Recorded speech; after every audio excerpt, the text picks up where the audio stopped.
See, this is, I guess, Tuesday morning. We're in Math 70, Spring 2003, the elementary algebra course. And I just in the process of having papers returned here from yesterday's homework and a few comments about that homework. 33 is the one I'd like to look at for a moment from yesterday's that I just returned. Number 33. And one of the things I'm concerned about as you look at the problems, and here's a case where on number 33 we have a minus sign that is in front. Well, in fact, it's on 31 and 33, and it was a problem for quite a few of you. This minus sign that is in front of each of these parentheses, we are not handling that well as a group. Now, some of you did very well individually, but looking at it from a group assessment, what is supposed to happen to the minus sign is if it is in front of a parentheses containing two terms. You change the sign in both terms. Think of this minus as being a -1. Okay? Now, some of you managed to, and I'm not sure what you did, you made a mistake by not changing both signs, and then you magically managed to end up with the correct sign 2 steps later. So, I mean, it was real nice, but reality is making 2 mistakes doesn't rectify the problem. So 33 and 31 you need to pay really strict attention to. Now, let me explain a little bit more how I am grading. So far, what I've been looking for as I grade your papers is the style of presentation, how well it looks. And so some of you are getting a 2 with nicely done. Now, a 2 with nicely done means the presentation looks really good and I didn't see any real serious errors. If you have a 2, it means it's very good. I'm very pleased with it. If you get a 2 minus, it means very shortly it's going to go to 1.5 out of 2 if you don't be a little more careful. There were places where I was really impressed with the way the presentation was done and has a 2 and would have been nicely done, but there were a couple major errors. And when I see a couple major errors or something that's just a little bit brings it under, then I don't go to the 2 with a nicely done. Now, what does a nicely done mean? It means I'm taking special note of who you are, the presentation quality you're doing, and it's a judgment I'm making about the quality of your work and how well you're doing. And it's a statement that is reflecting, if you get a 2 and a nicely done at this point, it means you're doing impressively well. And hopefully that'll translate equally into a test result and a strong grade. If you are getting something like a 1.5, something of that nature, it means there's still some serious problems. And if I'm writing notes to you, then that means things are not good. So if I'm writing major notes, like half a page of notes, that means that there are some problems. Yes, Laura? So what is a +2 then? You didn't say what that was. A +2? That just means as opposed to -2. A +2 versus a 2 doesn't really, it's when the 2 minuses at the end of it that it means that there were a few concerns. For example, just on your paper, very nicely done, but you have one major error, I think, which kept you from getting the 2 with a nicely done. I debated that one for some time, but I was having trouble with the computer and not feeling probably as generous as I might otherwise feel. But I'm just giving you some feedback. Take a look at what kind of comments have been made in your paper. One of the things I was really pleased with was how some of you were actually taking the care to show some of the checks on the problems, making sure the solution worked. Where there was a word problem involved, you wrote out the statement, showed me your translation. Just very nicely done. And some of you are trying to get by with minimal or less than that as an effort. There was two things in particular I'd like to address on the board. So we'll start, Debbie, in that board behind me to your left. And first, the use of an equal sign, how not to use it. Okay, so let me talk about that. If I have an equation like 2x plus 3 is equal to 5, and you want to write the next equation, some of you are getting into this routine where you throw an equal sign after here and write another equation. No. Period. End of story. Do not do this, where you basically subtract 3 from both sides and tell me that. No. If you want to do something like that, then you use an arrow. But you would be much better served and use a second page of paper. Some of you are acting like there is a shortage of paper to such an extent that you have to fill every space. No. I don't think paper's in that short a supply at the moment, and I appreciate your conservation effort, but take time to write your presentations like this instead of this. And there isn't another equal sign over here. I have people with 5 lines and an equal sign out here. I circled them, and after about the 5th time I got tired of it. It's just a general statement. Watch the use of an equal sign. Now, the next step here, of course, is that x equals 1. Now, if you're wanting to tell me the solution set, you can say solution set is braces containing 1. But it is not appropriate to do this, because that is the set containing the equation that x equals 1, and that's not a solution set as such. So this is no, this is okay, and that, of course, is the solution. And, of course, again, just a reminder that if you have minus 3x plus 2, that happens to be an expression you have, that translates into negative 3x minus 2. You get a negative from both of them. It is the equivalent to a minus 1 in front of the expression containing the 2 terms, the sum. That, by the distributive property, is minus 1 times 3x plus negative 1 times 2. That is negative 3x minus 2. Now here are 3 steps you can do it in, or 2. So either one of those is acceptable. Which is the more efficient? This first 2-step process. Very concerned about using that minus sign incorrectly. And it wasn't an isolated instance. I'd say in about a third of the papers I came across that error. And how you made it work at the end, I have no idea. Neatness, presentation, thoroughness, and again come back to the basic concern. When you look at your paper next week, does it make sense? And most of you are doing a beautiful job of presentation and homework now. Just really delightful. And it's going to pay off. Now to section 2.2. I've had voicemail and email, interestingly, on the same problem. It's number 7. And last night's homework was the first question I had. There was another one that was asked. Well, let me get to problem 7. And lo and behold, and this is the first time I've had a chance to see this now as we cut to the document cam. I guess that's a little bit, well, that'll work. But what's in 7 that's very noticeable? The same dilemma that was there in the error I saw in the homework. Namely, it's a minus sign out in front. So let me write number 7 up here. This is from section 2.1. If we can leave it up there just for a moment longer, Debbie, so I can get it written. And that is 4x plus 6 is equal to, and then I have a minus sign out front, and I have an x minus 2. Okay, with that in mind, I think the difficulty, of course, is what do you do with the minus sign in front of the x minus 2? And I don't know if that was the difficulty. I was just asked to address this problem.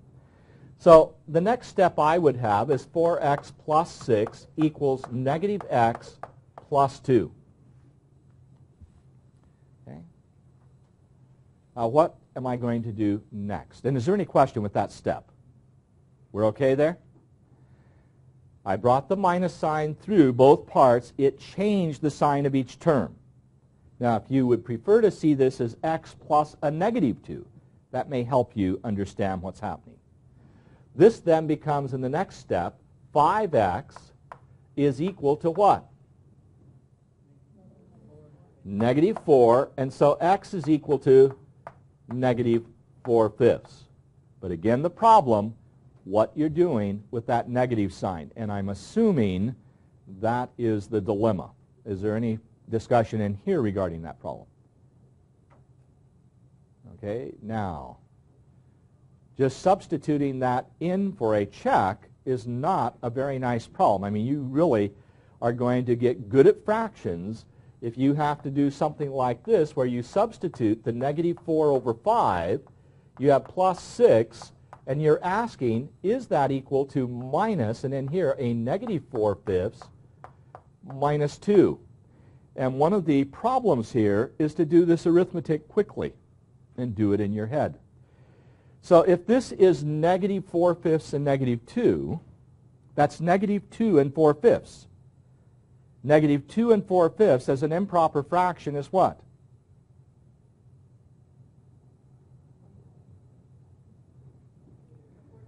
Okay, negative 14 over 5. Negative 2 and 4/5, you take the 5 times the 2, put the 4 in with it, negative 14 over 5, and then I have what in front? The negative, which is the double negative. It's saying that we have the additive inverse of the additive inverse of a reciprocal, which itself was a multiplicative inverse. Without all the vocabulary, the answer is 14 over 5 on the right side. Now the left side. This is going to give me what? Negative 16 over 5. Because this 4 is understood to be 4 over 1. Now what am I going to do with that 6, since I have a 5 here? 6 over 1 is what over 5? 30 over 5. Okay. And negative 16 over 5 plus 30 over 5 is 14 over 5. So the left side is equal to the right side, and indeed it checks. Laura? So, according to the steps that we had to write down to solve a linear equation, we don't have to have the step between what you wrote up there between the second and the third line where it says to combine or isolate variable terms on one side if you can. Okay, I did. What you were wanting to see, perhaps, yeah, I wrote it out, is to have one more line. Let me do a little insert here, where you may have preferred, and again, this is, I'm trying to get to another idea, what is the difficulty in this, and then checking it.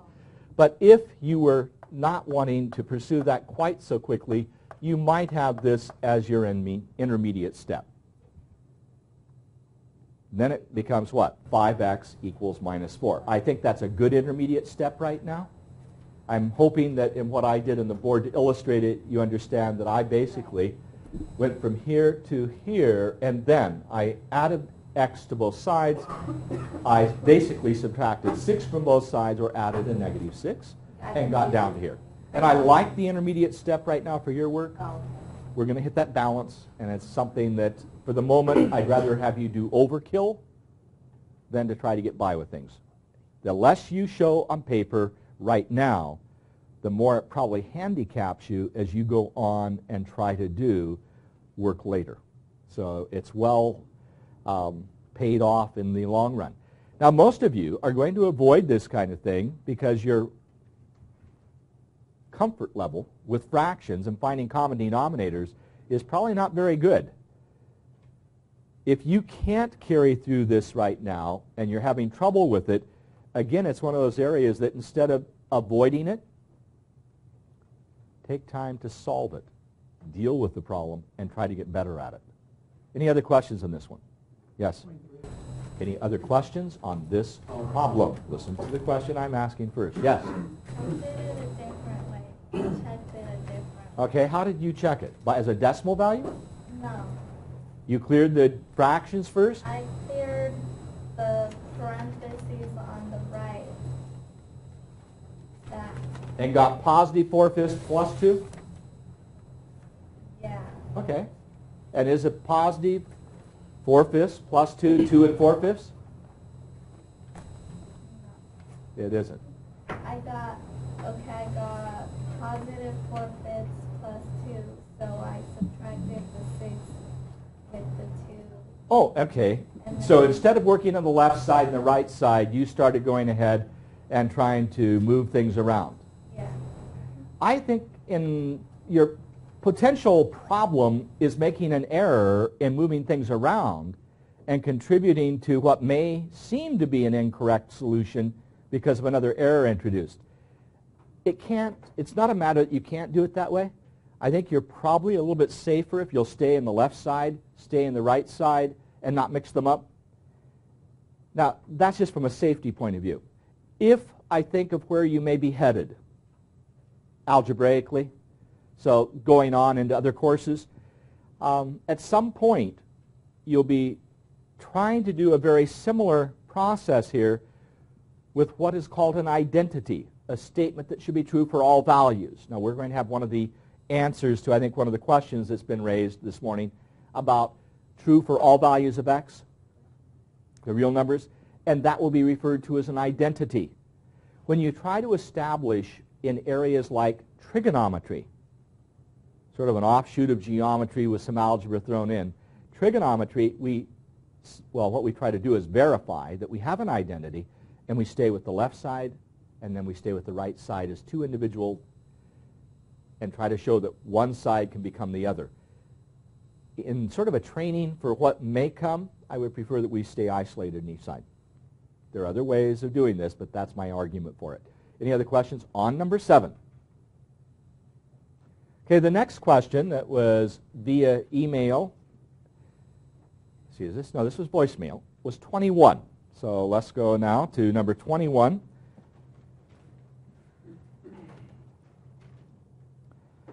Let's see if I can get down to that. Okay, based on the discussions in this section,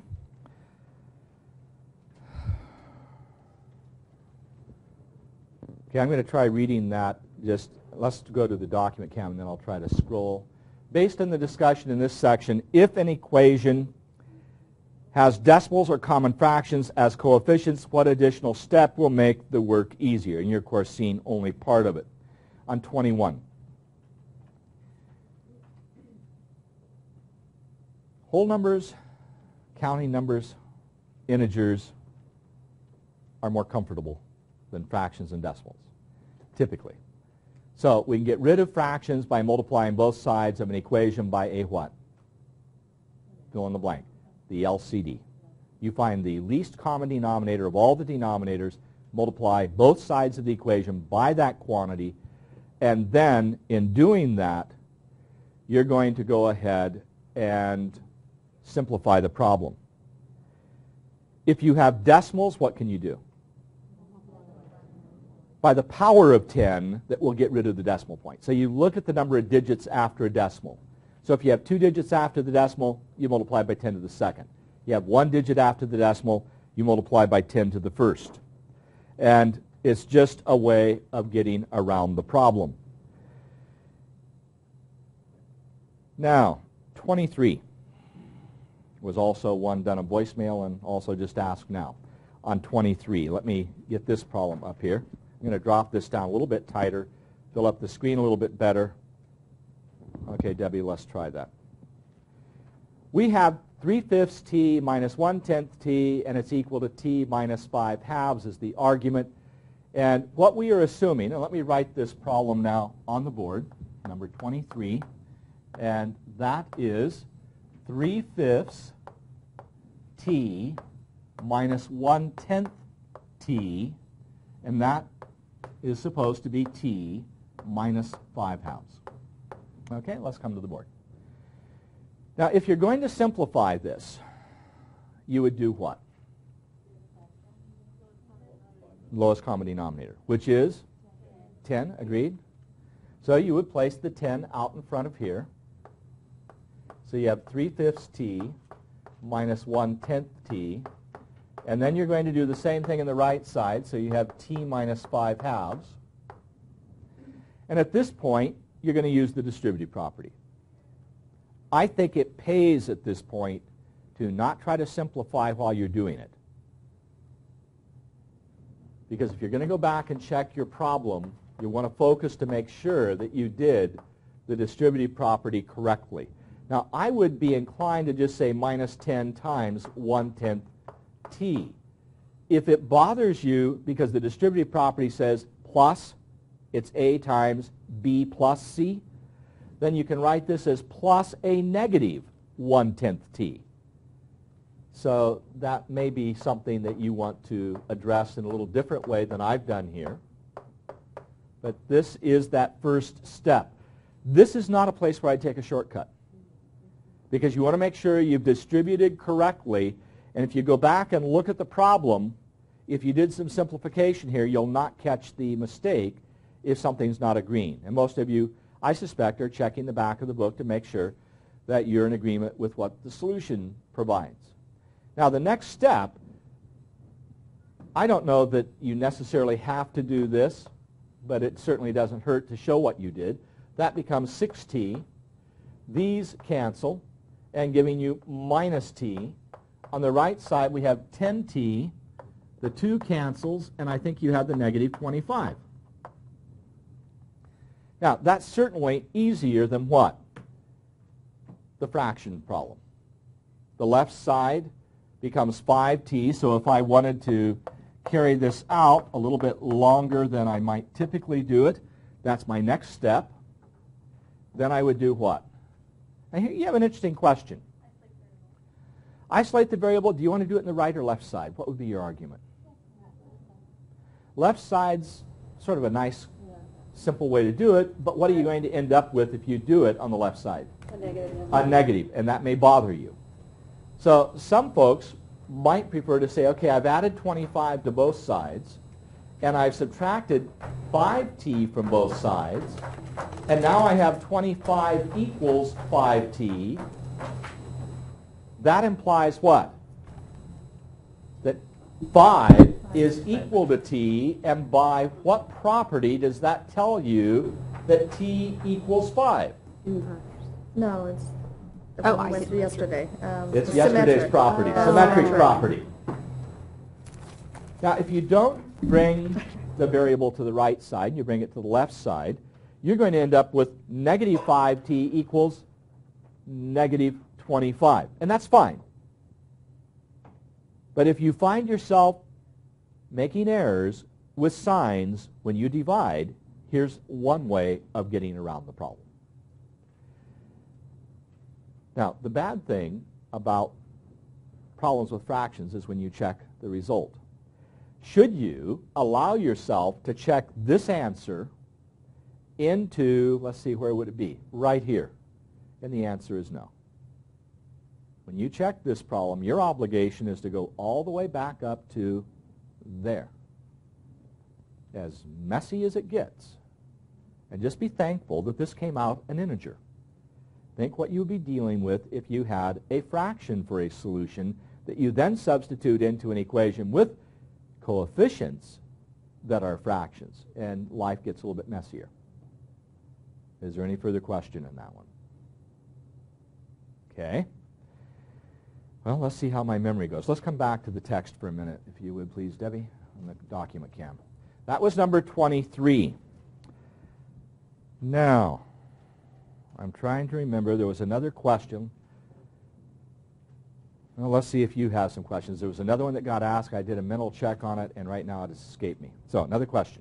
On number 25, when you look for the lowest common denominator to get let's rid first look at 25 together. Here's 25 in the middle of the screen, and we have a common denominator of 4. Okay, so the question?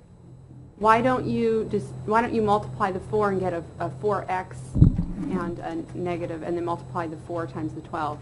You don't, because you're only getting rid of the fractions. Okay, I understand So anytime the it's question. okay. Let me write the problem up here because it's another variation of what we have here. Number 25. We have a negative 1 over 4 times the quantity x minus 12 Then I have a plus 1/2, and I'm very concerned about space here, x plus 2, and a plus, or that equals x plus 4, correct? Okay, I've just barely planned ahead. So there is the equation. You may want to tweak. There we go. I got that awfully close to the edge of the board. Now, your LCD is 4. So what you're going to do is take this first, I'm going to use a brace here. You're going to multiply that times 4. So your first step is going to be, how am I going to show that? I'm going to bring that down here where I'm not fighting space. You're going to have a 4 outside, multiplied, and I'm going to use a bracket here for a moment to keep things clear, negative 1/4 x, and a parentheses, x minus 12. That is what I have first. Then I'm going to have a plus 4, and again, I'm going to do the same thing, and all I'm working here is the left side for the moment. Now, if I do that, okay, question. How did you get the 1/4 x? How did I get the 1/4 You x? got the 4. And then Okay, I had a negative 1/4 here, correct? Right. You see on the second step? The second Have step, the 4, the bracket. okay, Oh. I'm Or taking a. a common denominator. Do you agree the common denominator at 2 and 4 is 4? Right. Agreed? Right. And so what I'm going to do is take this whole left side and multiply it by 4. Right. Okay, well, hold on. This is the first part of the inside of the bracket. 4 is supposed to be multiplied by that. Isn't that what, or did I get an x I shouldn't have? That is where your question is. It's not the 4, it's the x. I got carried away with my x's. Thank you. Now, are we okay? I had the extra x, didn't realize that. I hope I wasn't thinking multiplication with an x, and I may have been. Now are we okay? But I've multiplied the left side by 4, and of course what I should do is what? 4 times whatever is there. So that's part of the process. Now, the question that was asked, and I don't know if I have the right problem, but the question that was asked by someone on voicemail had to do with what happens right here. And the question was, do I multiply through this fraction first and then multiply by 4? Or do I multiply by the 4 first and then use the distributive property? The answer is either will work. But the question, what are you trying to do with the LCD? Get rid of the pesky denominator. Well, if I multiply here, the 1/4, negative 1/4, times each part, I still have that fraction. I haven't solved my difficulty. If instead I think of this step, now what I need is, what I'm hoping is still up here. So let me see if I can find, I'll just walk off camera for a moment, Debbie. There it is, some green chalk. What I'm going to do is think of an associative property where I'm isolating these two parts together first. Now, when I multiply these two together, I'm going to get what? A negative 1. And that gets rid of that fraction. And that was the whole point. So now I'm going to have a negative 1, or just minus. I think I'm going to go with the minus 1 for the moment, and have x minus 12. Notice the difficulty we had in last night's homework is a continual problem. We have a minus sign outside of parentheses, and that's going to change both these signs internally. Okay, what about the next part? Okay, I'm going to try to relocate the 4 and the plus sign a little more space between them, so I can go ahead and put this parentheses in. So now I have 4 times what? The 1/2, which gives me the 2. So that then becomes a plus 2 times x plus 2. Now the right side, I haven't gained anything. I didn't have a fraction on the right side. I still have equal to 4 times x plus 4. Now, looking at this last equation is going to be a lot easier to handle than what I had up here. And that's the argument. And the question I was asked in the voicemail was precisely this issue. Do I multiply first to clear the fraction and then do the distributive property, or start the distributive property first and then clear the fractions? I think clear fractions first. If fractions are the headache, try to do everything you can, first step, to clear them. Now, I assume you've done this problem. What is your solution that you get for this? X equals 0? Really? Okay, so we get a 4 on the right side. That becomes a 1. That's going to give a positive, okay, it works. So x equals 0. I was just doing a mental check, and it does check. All that comes down to a 0. X equals 0. Okay? But that's a nice number, because checking with 0 sure beats the heck out of checking with a negative 3/7. So I know you may feel cheated that 0 doesn't seem much of a payoff here, but it's sort of nice. Okay?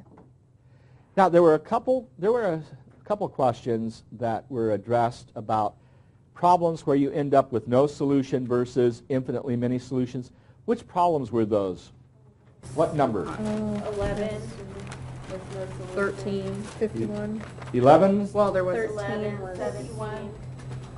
And what number? 51 was no solution.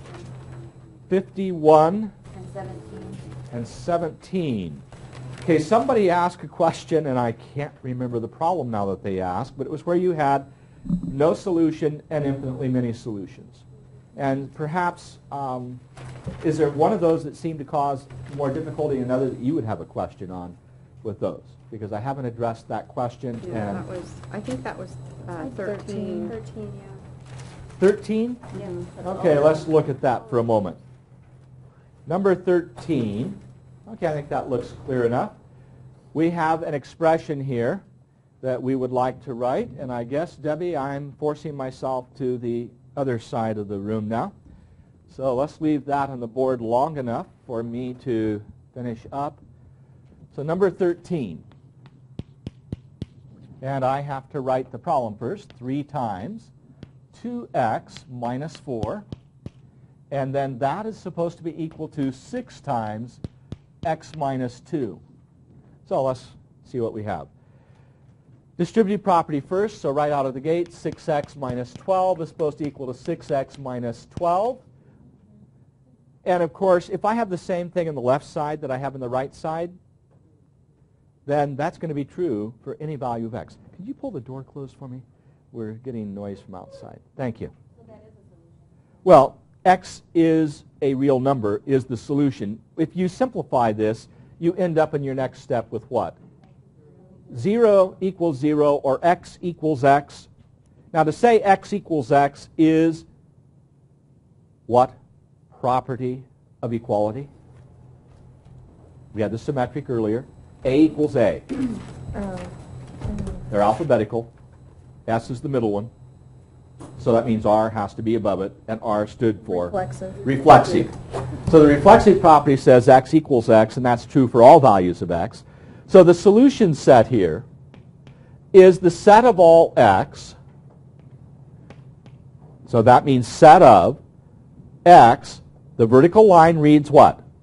Such that x belongs to the real numbers. Infinitely many values. It's true for any x. That's what that says. Oh, but Without writing exactly the real number. which would you prefer? So S equals all real numbers. In the, what those? not Yes, right. you could. Are we required to write either one of those? Well, what else are you going to write? I need to have... Just left it at 0 equals 0. But that's not a solution set. That's just a statement. So yes, you would need to write a correction in your paper where you would say that all values of x work. Now, let's go back to the question that's asked. which of these two methods would you prefer? Both. Okay. I think it's certainly important to understand that all real numbers is your solution set. But this notation, I'd like you to get comfortable with this. The set of x such that x belongs to R is an important notation. It's not a matter of trying to get by with less than that. Notation is something that I want you to become more comfortable in using. But that's a good illustration. So again, the question that Laura's asking, could I just stop and say 0 equals 0? Not and have the problem finished. I need to know what the solution is. And you're saying all real numbers. Okay? Any other question on that one? Now, do we have one where we got no solution? Yeah. 11. Number 11. Okay, I'm hoping the document cam is set right. Yes. Okay, so number 11 in contrast. I'll just write that below here. I have 6 times, and then I have a 4x minus 1. Then I am asking, will that equal, or is there a value that make that equal to 12 times 2x plus 3? Okay? Now, in this case, I get what? 24x minus 6. Here I get 24x plus 36. And so immediately you could note that minus 6 equals 36 is what's supposed to be true. Will anything make that happen? Now you could say 0 equals 30. That would be equivalent. There's nothing that will make that true. So the solution set, and this is a very important symbol that you're using here. It looks again like a circle with a line through it. We usually use that for what? No smoking kind of thing. That means the empty set. There is no solution. There is no value that will make this a true statement. So there was no solution to this equation. Now, what you realize, I hope at this point, we have 3 options for solutions. 1 solution, no solutions, infinitely many solutions.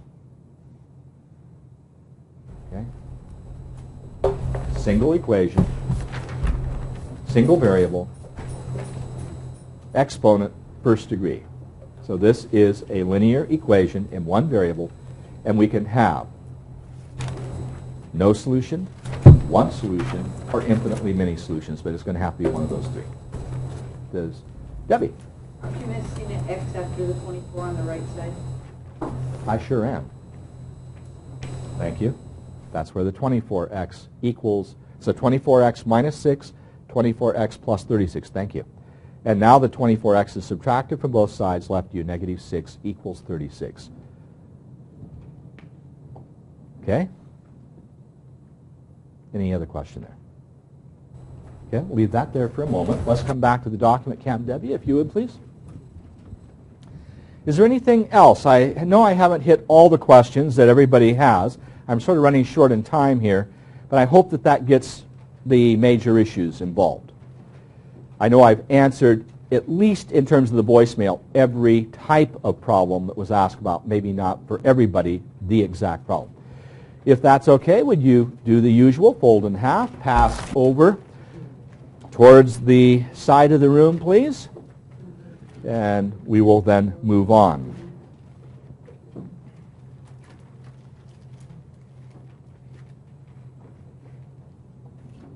Okay, we'll just give you a moment to get those papers over to the side.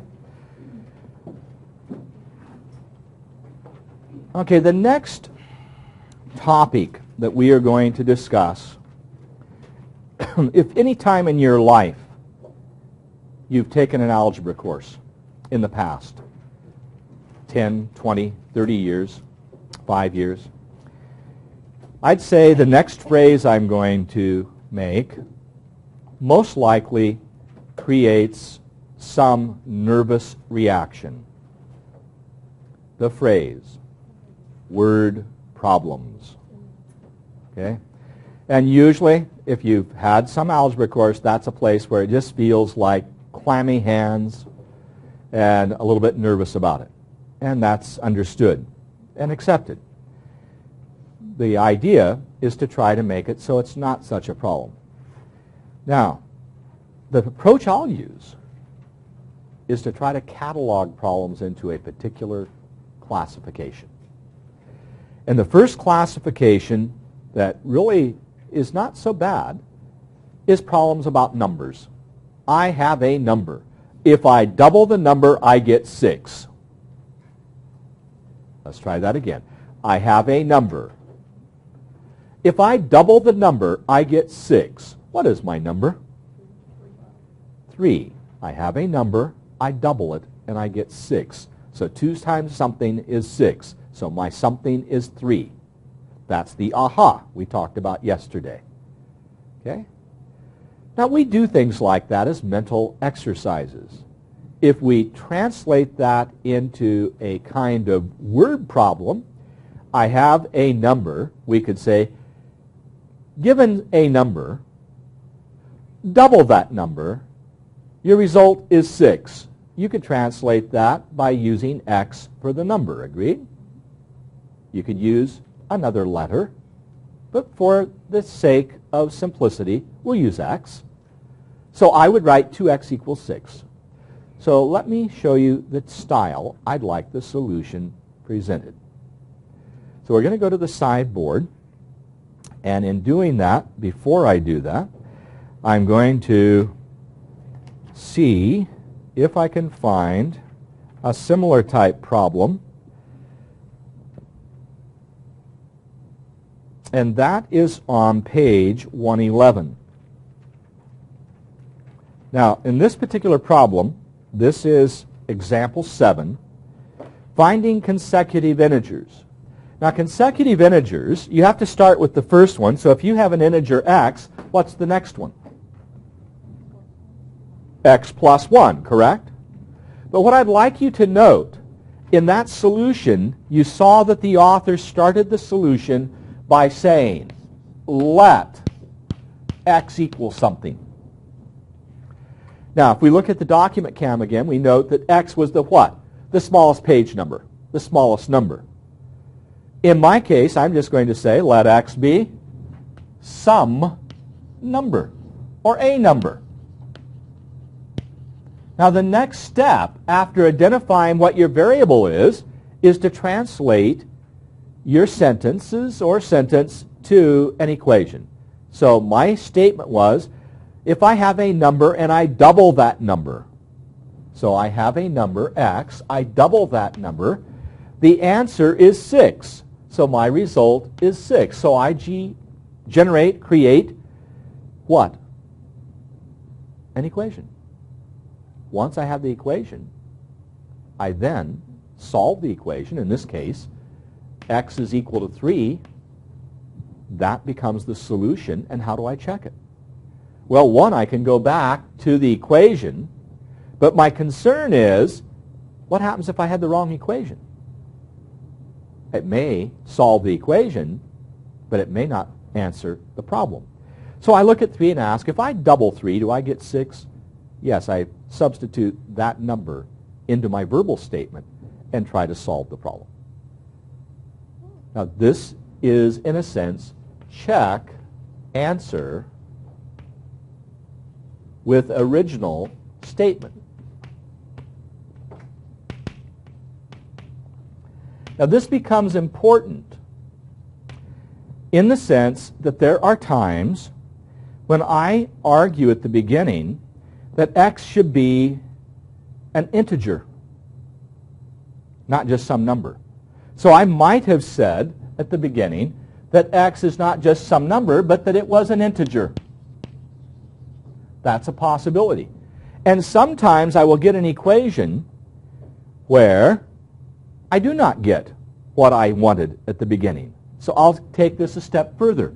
A positive integer. Now, I might state that I have a positive integer and at the end get 2 answers. One positive, one negative. I throw away the negative one and keep the positive one. That was that problem I addressed yesterday, where we talked about the square root of 36 and ending up with 2 values, negative 6, positive 6, but because of the way the problem started, I wanted a positive answer, so the negative one was thrown out. This is the basic style. Identify your variable, write the equation, solve the equation, and check your answer into the original statement. So if we were to look at the steps, identify the variable. And you're going to do that with a statement that says what? Let x be something. 2, write your equation.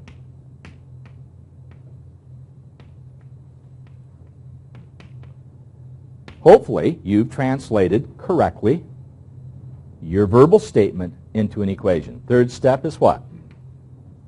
Solve the equation.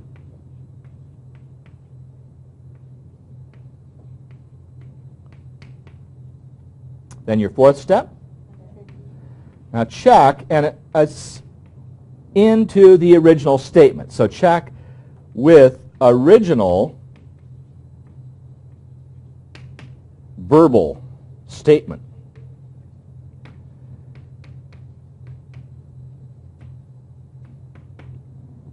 Now that's the process. So I'm going to leave that up there for a moment. And what I'm going to do is look at the style of problems that are included in the homework that we're going to be doing. Now we talked about the integers involved here. So let's see if I can get that down. Okay, let's try that, Debbie. This is still in 111. So we are asking that x be the first integer and x plus 1 is the next integer. And you're told that the sum of these two integers is supposed to be 569. The minute you get to that, you have your equation. Now, is that reading well enough? I think so. Then, what follows in the solution here is an effort. There, I've scrolled upwards. There's your complete solution, the equation and its solution. Okay. Then, what are you obligated to do at that point? Go back to the verbal statement. And notice what's done in 5 and 6. Basically, the statement is the smaller page number is 284, the larger one has to be 285, and the sum of those two is 569. It wasn't an effort to substitute into the equation. It was substituting into the verbal statement and seeing if it checks.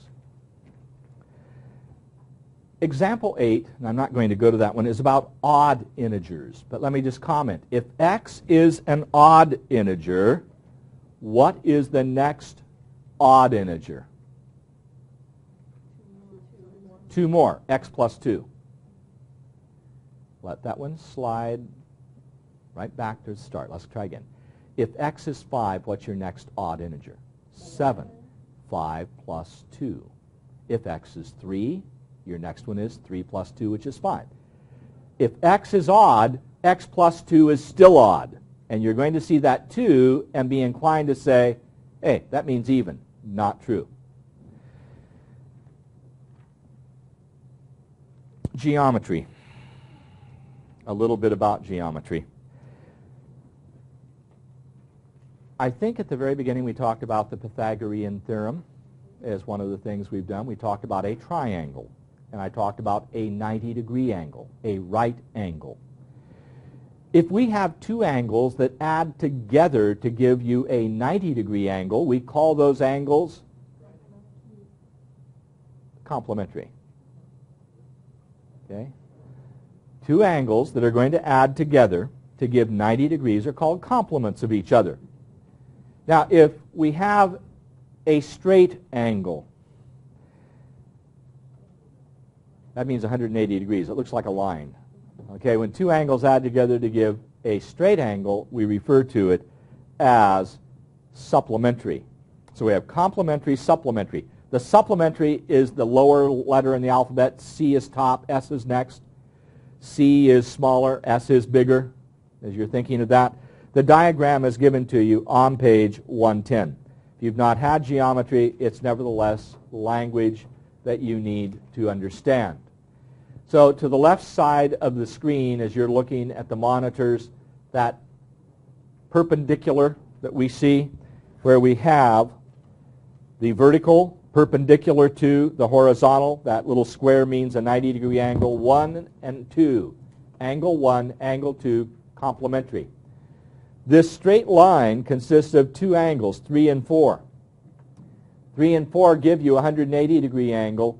They therefore are referred to as supplementary. Mostly vocabulary, but the questions that then get asked have to do with problems involving the language. I have an angle, x. The complement of the angle is 30 degrees. Okay, so let me come to the sideboard, but let me first get this page so we can see what we're dealing with as complementary. So let's cut there. I have an angle. Now, technically we talk about the measure of the angle. So I'm going to let x equal, as we come to the side now, the measure of the angle.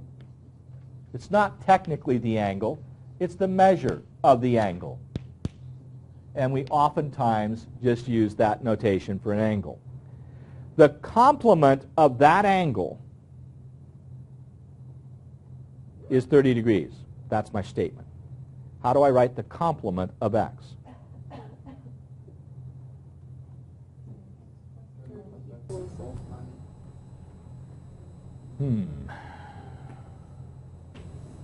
Angle, right angle. Here's my x. That's 30. Now, the angle itself, this right angle, must be 90. So x and something are complementary if they add together to give 90. So what is the other angle, the complement of x? Okay, be careful. I've said the complement of my angle, I've told you, is 30 degrees. But in general, if x is the angle involved, the complement of that angle is 90 minus x. Question mark plus x must be 90.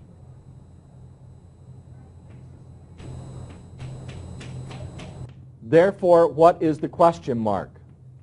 90 minus x?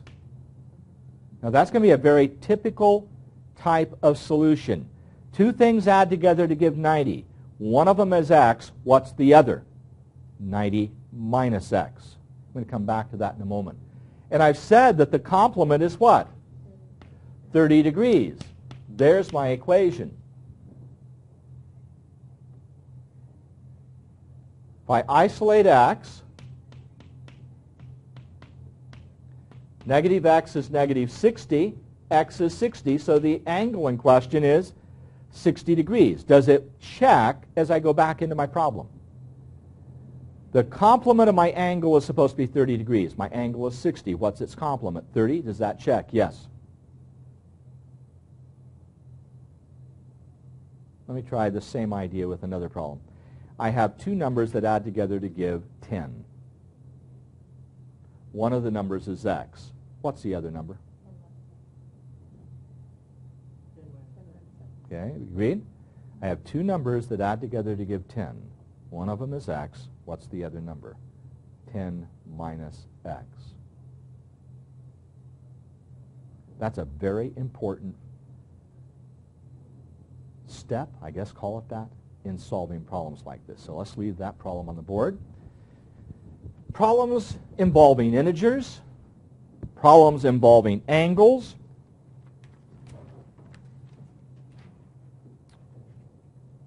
problems that are a little bit more intriguing. Page 109, I don't know what general classification to give this problem. It's a piece of wood dividing a board into pieces. And I can't picture in my work in carpentry, and I don't do a lot of it lately, but would you ever say, I have the length of the middle size and the length of the longest and the length of the shortest is x, 2x, and x minus 10? You would have some measurements that you would simply measure out and do the building that you have to do. But this is the idea of just giving you a piece of lumber, now let's cut to that again, in which you are told that the longer piece down here is 2x compared to the middle piece, and the shorter piece is x minus 10. And then you know that this whole hunk of wood is 70, whether it's feet, I don't know if that's feet or inches at the moment, So you get an equation. So let's come off there for just a minute, Debbie. And the equation that's done then is fairly straightforward. And so there's not a whole lot that gets involved here as far as writing the equation. The thing that you have to fight is the fear factor, the intimidation, words. What am I going to do with words? Fortunately, these early problems I don't think are quite as stressful as later ones. But if you're bothered by it, there are a couple things I'm going to suggest as we close out here. One, say the problem or read the problem out loud so you hear yourself saying it. If it bothers you, take a 3x5 card and isolate just the problem on the page, so that's the only thing you're seeing. A piece of paper above the problem and a piece of paper below the problem. All the words may fluster you. If that bothers you, get a couple 3x5 cards and isolate out the first sentence. If that bothers you, isolate out the first 3 words. At some point, you will see so little that you do not get frustrated with what you see. It's just a strategy trying to solve problems. Now, on page 112 and 113, 114, and 115, and 116, we have a lot of problems. And the difficulty here is trying to keep it in some sense of balance. Now, this isn't like doing equations. You aren't going to do one of these in a minute or 30 seconds. So my guess is that you might want to spend 3 or 4 minutes in a problem, maybe 5, working on it. And if you have 120 minutes, how many problems would you want to be limited to 5 minutes per problem in a 2-hour time frame? Arithmetic here. Okay, if you have 120 minutes, about 24 problems. There are about 49 of them. Let's see, 49 divided by 2, that's odd. By golly, 1 through 49, odd. This may be a tedious assignment. I'm hoping I haven't overestimated what you're capable of doing in 2 hours. So, if in doubt, first start by doing every other odd one. 1 plus 4. 1, 5, 9. The odds are what? 1, 3, 5, 7, 9. I'm concerned that you don't get to the end. So in your first effort, go 1, skip 3, go to 5, skip 7, go to 9, skip 11, go to 13. Then if you've worked less than 2 hours, go back and start filling in the gaps. We started with the Doors, right? Jim Morrison. And what was that? I don't even remember what we started. Was it? Well, whatever. What are we closing with? That was Riders on the Storm, I think. So enjoy the day. We'll see you tomorrow.